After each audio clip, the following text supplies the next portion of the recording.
أعوذ بالله من الشيطان الرجيم بسم الله الرحمن الرحيم الحمد لله رب العالمين وصلى الله على محمد وآل محمد اللهم صل على محمد وآل محمد Assalamu alaikum wa rahmatullahi wa barakatuh. Bienvenue dans ce deuxième webinaire. Avant de commencer, laissez-moi faire un bref rappel de ce qui a été vu précédemment. Nous avons commencé ce premier webinaire en faisant un travail d'introspection. Nous nous sommes posé la question suivante.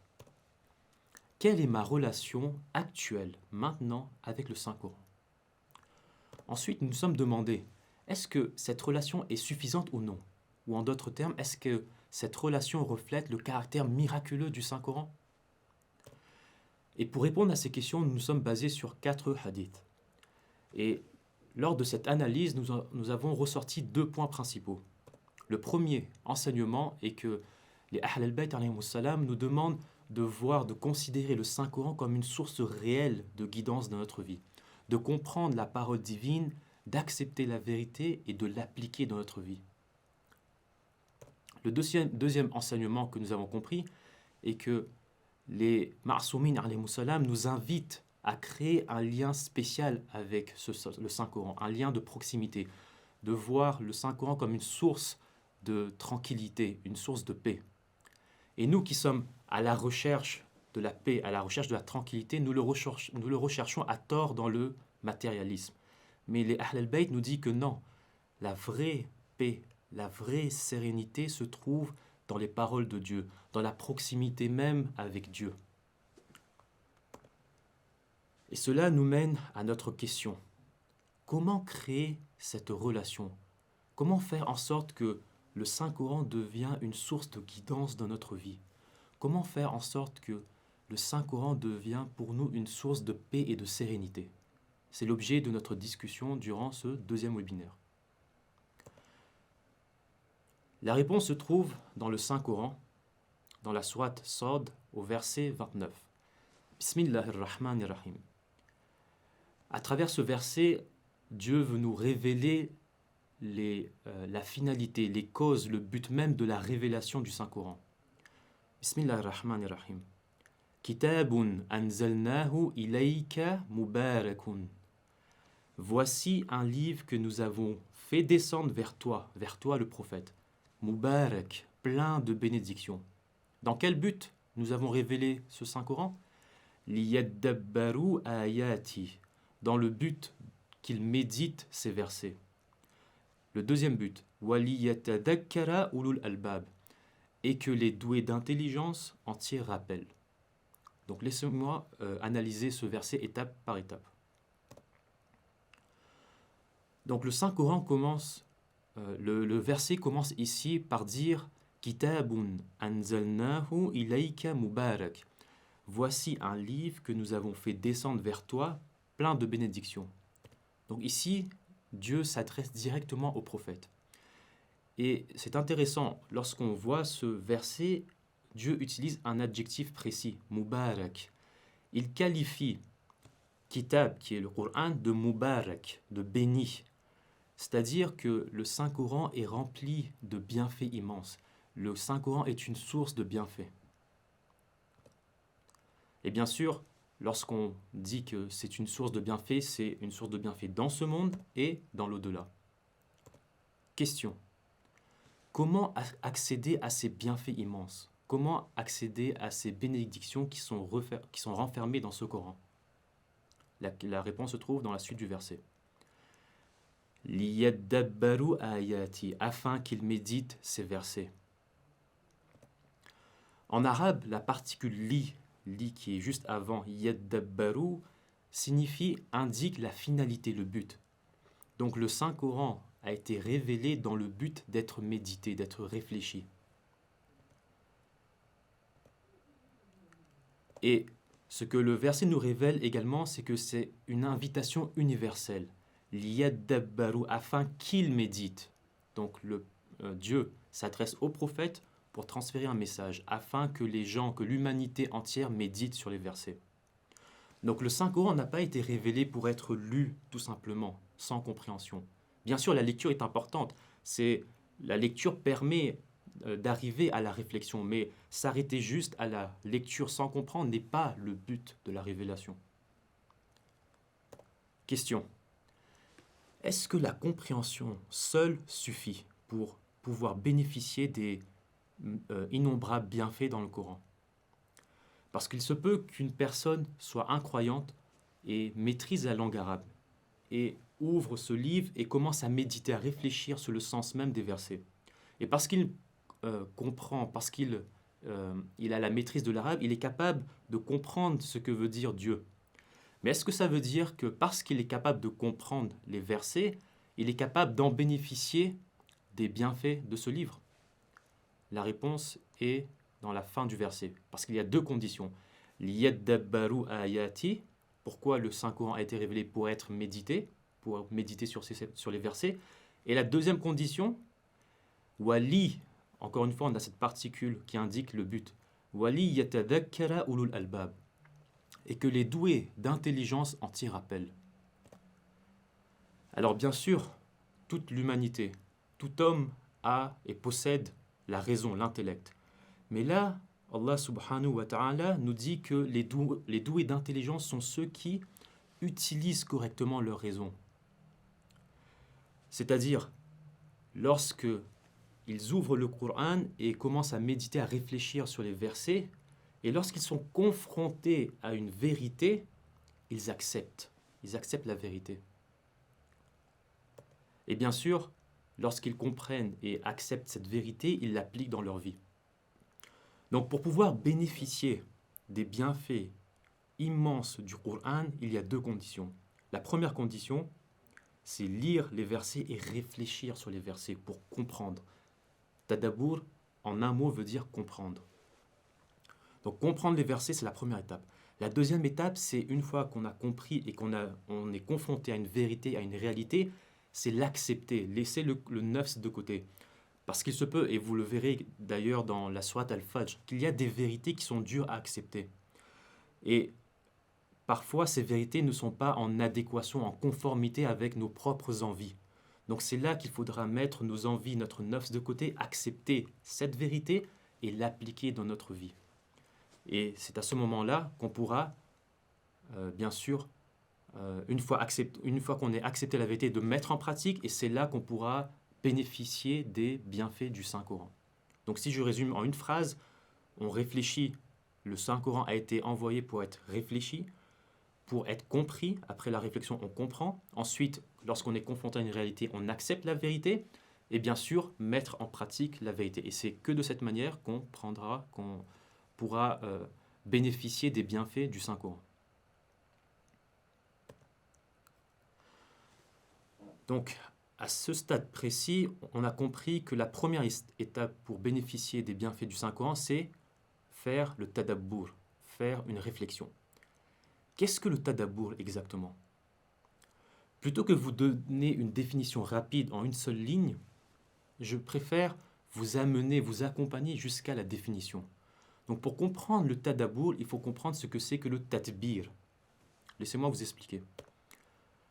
En arabe, un mot peut exister sous différentes formes. Et ces formes sont liées entre elles. Si je prends quelques exemples, un exemple. Le mot ta'lim. Ta'lim a la même forme et le même son que tatbir. Ta'lim, tadbir. Et ta'lim veut dire enseigner, l'action d'enseigner. Alors que ta'allum, qui a la même sonorité, la même forme que tadabbur, veut dire recevoir l'effet de cette action, recevoir l'effet de l'enseignement. Et quel est l'effet de l'enseignement? Là, par exemple, je suis en train de vous enseigner. Et l'effet de cet enseignement, c'est quoi? C'est l'apprentissage. Donc, ta'allum veut dire apprendre. Donc, de la même manière, pour comprendre ce que veut dire tadabbur, il faut comprendre tadbir. Parce que tadabbur, c'est recevoir l'effet de l'action tadbir.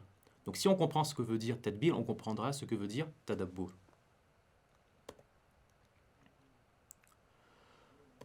Donc, tadbir veut dire l'action d'organiser des paroles. Et ces paroles viennent les unes après les autres. Et bien sûr, cette organisation est faite de manière réfléchie, ordonnée, consciente. Donc laissez-moi prendre ici une analogie. Là, en ce moment même, je suis en train de faire du tatbir. Je suis en train d'organiser, d'agencer mes mots, mes phrases, mes idées dans un ordre précis. Et ces idées, ces phrases viennent les unes après les autres. Dans quel but? Dans le but de vous transmettre un message.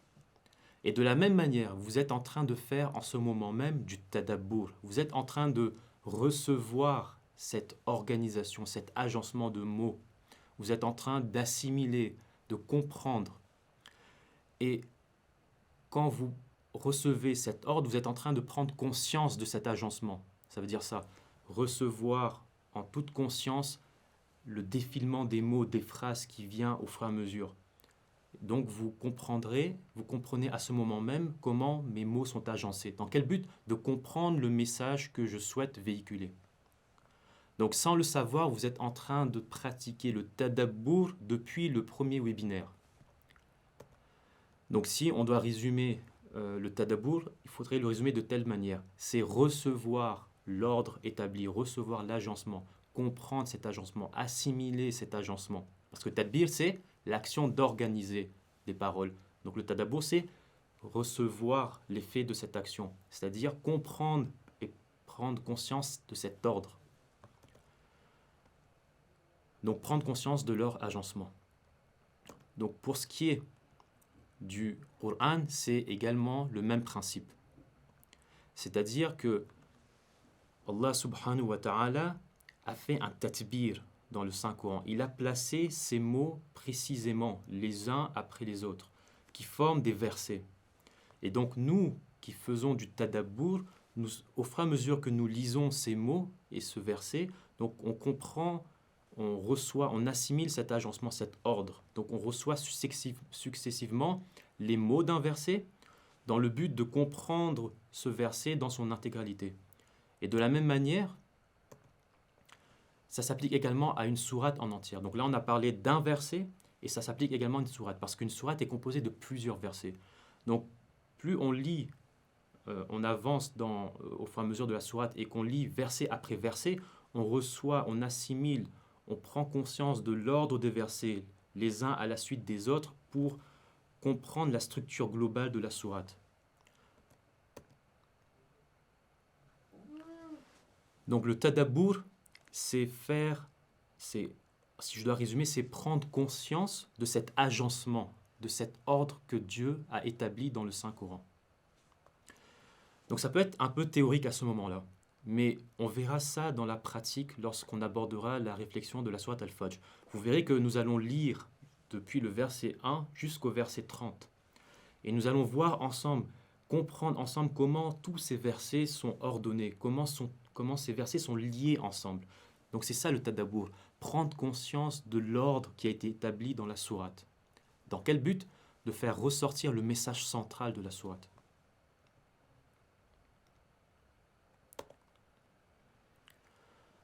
Avant de commencer la réflexion de la sourate Al-Fajr, j'aimerais m'attarder sur une idée répandue concernant le tadabbur. Certains pensent que le tadabbur, comprendre justement cet ordre, cet agencement, peut mener au tafsir bil-ra'i. Or, le tafsir bil-ra'i, qui est l'interprétation selon sa propre opinion, est interdite d'après les Ahl al-Bayt alayhimus salam. Donc, le tadabbur est aussi interdit. Mais pour comprendre cela, il faut différencier ce que c'est que le tafsir bil-ra'i et le tadabbur. Donc on va définir ensemble ce que veut dire le tafsir bil-ra'i. Quelle est la différence? Le tafsir bil-ra'i, c'est interpréter le Saint-Coran sans preuve valable, sans preuve légitime, c'est-à-dire selon sa propre opinion. Je pense que le Saint-Coran veut dire ceci et cela, sans me baser sur aucune preuve. Alors que le tadabbur l'interprétation repose sur des bases légitimes, et on va voir ce que c'est que ces bases. Et comme on l'a dit également dans le verset de la sourate Sad, le tadabbur a été encouragé par le Saint-Coran lui-même. C'est le but de la révélation, donc ce n'est pas interdit. Donc il y a une différence entre le tadabbur et le tafsir bil-ra'i. Donc pour savoir comment ne pas tomber dans le tafsir bil-ra'i, il faut connaître quelles sont ces preuves dont j'en parle. Quelles sont ces bases légitimes? Donc on va voir ça maintenant.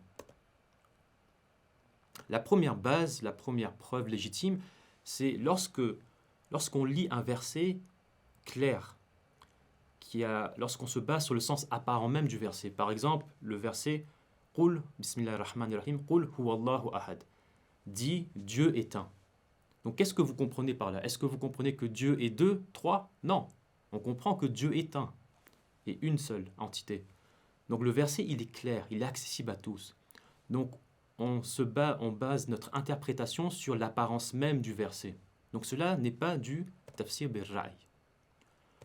Autre chose, lorsqu'on se base sur le contexte, supposons que le verset n'est pas clair en soi, on peut avoir plusieurs interprétations de ce verset.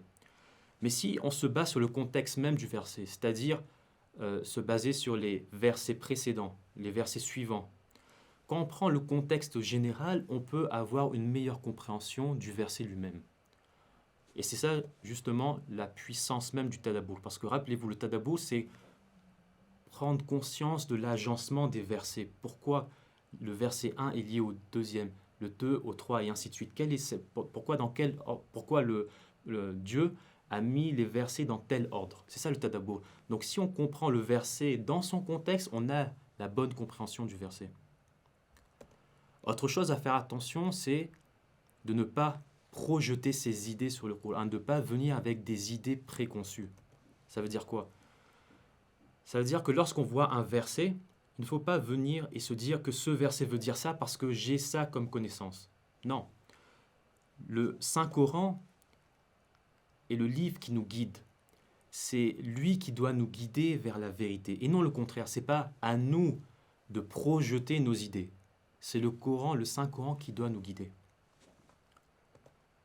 Quatrième point, il faut rester humble. C'est-à-dire que lorsque je vois un verset, il ne faut pas se dire que tout ce que Dieu veut dire est dans ma compréhension ma compréhension apparente du verset.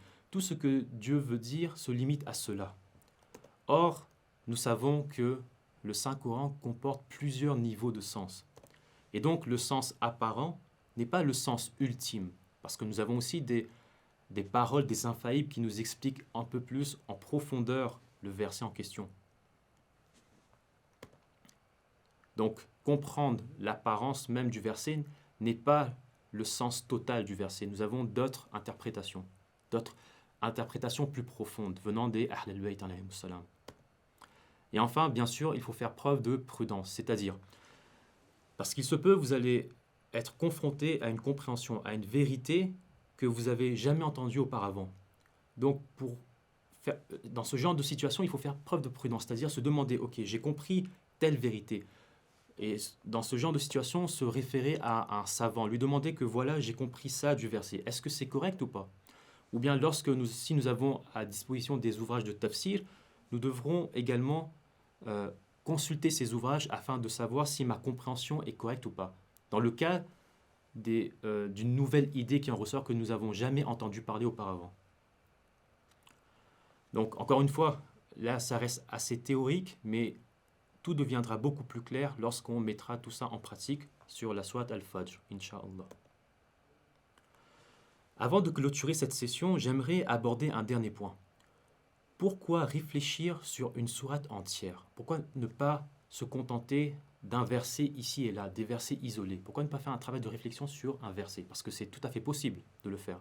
Mais pourquoi il est préférable de faire la réflexion sur une sourate entière? Le Saint-Coran nous donne la réponse.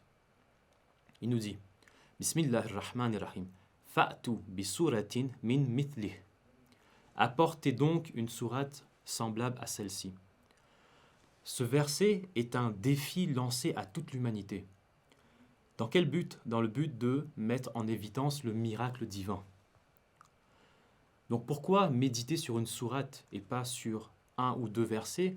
C'est que, à force, avec le temps, lorsque vous méditez sur une sourate, puis une deuxième, puis une troisième, et ainsi de suite, vous allez voir quelque chose se produire. Vous allez commencer à entrevoir le caractère miraculeux du Saint-Coran.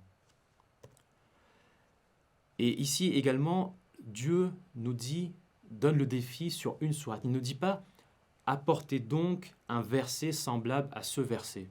Non, dans le Saint-Coran, le défi se portera soit sur une sourate, soit sur plusieurs sourates, soit sur le Saint-Coran lui-même dans son intégralité, mais jamais sur un verset. Donc Dieu veut nous faire comprendre également que méditer sur une sourate permet d'entrevoir le miracle divin. Donc c'est à travers la sourate que le miracle du Saint-Coran apparaît pleinement. La deuxième réponse à la question pourquoi nous devrions faire un travail de réflexion sur une sourate plutôt que des versets isolés, la réponse se trouve dans le mot même de soura. Soura vient de sour, qui veut dire mur, rempart, protection. En arabe, le mot sour est utilisé pour qualifier d'un rempart, d'un mur qui entoure une ville et lui sert de protection. Et il faut savoir que lorsqu'une sourate est révélée, elle est révélée dans un contexte particulier. Et le sourate a été révélé pour guider la personne, le croyant, dans un moment particulier. Certes, une sourate contient plusieurs messages, comme on le verra dans la sourate Al-Fajr, mais il y a toujours un message central. Pourquoi cette sourate est révélée? Parce que tous les messages, tous les versets tournent et gravitent autour d'un seul message. C'est ce message que Dieu veut transmettre aux croyants. Et donc, lorsqu'on fait un travail de réflexion sur une sourate dans son intégralité, elle nous permettra de comprendre pourquoi cette sourate est révélée. Qu'est-ce que cette sourate veut corriger et améliorer dans notre vie. Et cette sourate, lorsqu'on aura compris ce message central et qu'on aura appliqué dans notre vie, elle nous servira de protection durant le contexte même pour lequel la sourate a été révélée. Donc si on doit résumer pourquoi nous devrions faire un travail de réflexion sur une sourate plutôt que des versets isolés, c'est le but est de comprendre, de recevoir pleinement la guidance et la protection de Dieu. Parce que Dieu a révélé une sourate dans un contexte particulier pour donner réponse à une difficulté précise. Et si cette compréhension du message central est accompagnée de la mise en pratique, cette sourate devient une véritable barrière, un véritable rempart spirituel pour nous. Nous arrivons à la fin de ce deuxième webinaire. Nous avons vu d'abord quel a été le but de la révélation. Nous avons vu et compris que le but de la révélation du Saint-Coran est la réflexion, le tadabbur. Et bien évidemment, la réflexion seule ne suffit pas. Elle doit être accompagnée de l'acceptation de la vérité et de la mise en pratique. Donc lorsque nous faisons un travail de réflexion et que nous sommes confrontés à une vérité, nous devons aussi accepter et appliquer cela dans notre vie pour que le Saint-Coran puisse devenir un bienfait pour nous. Nous avons vu également la définition même de tadabbur, du mot tadabbur. Le mot tadabbur veut dire saisir l'ordre, l'agencement, comprendre, assimiler, recevoir cet ordre, cette cohérence entre les différents versets. Prendre conscience de cet ordre. Nous avons vu également la différence entre le tadabbur et le tafsir bil-ray. Si la réflexion est accompagnée de preuves et d'éléments légitimes, alors ce n'est pas du tafsir bil-ray.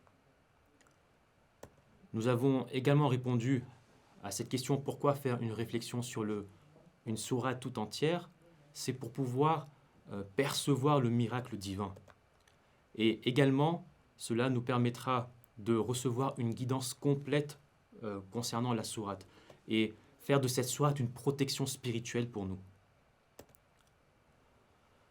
Donc nous arrivons à la fin de cette deuxième session. Inch'Allah, durant la troisième session, nous allons commencer à faire ce travail de réflexion sur la sourate Al-Fajr. Nous allons voir et nous allons mettre en pratique la réflexion, le tadabbur du premier verset jusqu'au dernier verset. Et le but étant qu'au webinaire, Inch'Allah, à la dernière session, nous pourrions ressortir ce message central qui nous servira comme une barrière spirituelle. Et n'oubliez pas, comme cela a été évoqué, cette sourate est également connue comme étant la sourate de l'imam Al-Hussein alayhi salam. Et Inch'Allah, à travers les enseignements de cette sourate, nous pourrons rendre notre amour vers l'imam Hussein beaucoup plus pratique, en incarnant l'une des plus grandes qualités de notre imam. Walhamdulillahi Rabbil Alamin, wassalamun alaykum wa rahmatullahi wa barakatuh.